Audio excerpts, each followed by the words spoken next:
अळूची वडी बनवताना अळू खासतो, तर ती खाताना खाज होऊ नये त्यासाठी खूप साऱ्या टिप्स आहे. म्हणून अळू कोणता निवडावा, त्या शिरा कशा काढाव्या, त्याला पीठ कुठल्या प्रमाणात लावायचं बघू.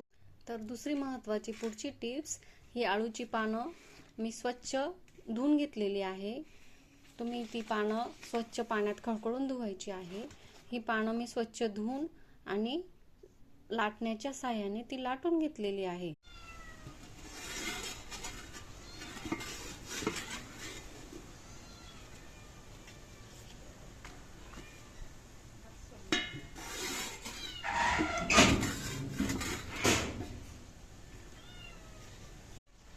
तर इथे बघा, या आळूच्या पानांच्या शिरा मी अशा लाटण्याने लाटून घेणार आहे.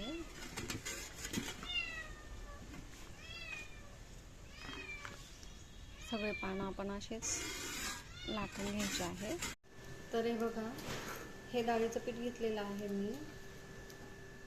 त्यानंतर आपण तांदळाची पिठी घेऊया.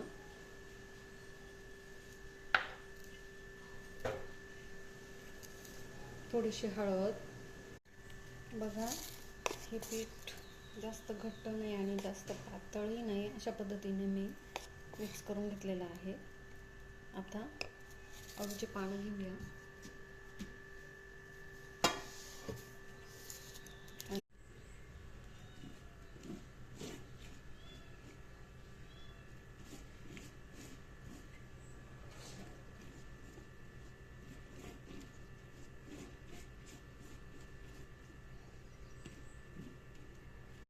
तर हे बघा, इथे आपल्या ह्या अळूच्या वड्या सर्व लावून तयार झालेला आहे. आता इथे मी कढईत पाणी गरम करत ठेवलेलं आहे. त्यामध्ये ही चाळणी ठेवलेली आहे. त्या चाळणीला तेल लावून घेतलेलं आहे. आता ह्या वड्या आपण, चला तर मग आपल्या ह्या अळू वड्या आता तयार झालेल्या आहेत. आता ह्या आपण थंड झाल्यानंतर कट करून घेऊया. तर बघा, अशा पद्धतीने मी ह्या अळू वड्या कट करून घेतलेल्या आहे. आता या आपण तेलामध्ये तळून घेऊ. आता मी इथे एक तवा घेतलेला आहे. त्या तव्यामध्ये तेल टाकलेलं आहे गरम करायला. तवा याच्यासाठी घेतला की तव्यावर आपण अळूवड्या तळल्या तर तेल कमी लागतं आणि कढईमध्ये तेल जास्त लागतं. त्यामुळे आपण ह्या वड्या अशा मस्तपैकी, बघा आपल्या ह्या अळूवड्या आता मस्तपैकी तळून तयार झालेल्या आहेत. त्याचा कलर बघा तुम्ही किती छान आलेला आहे.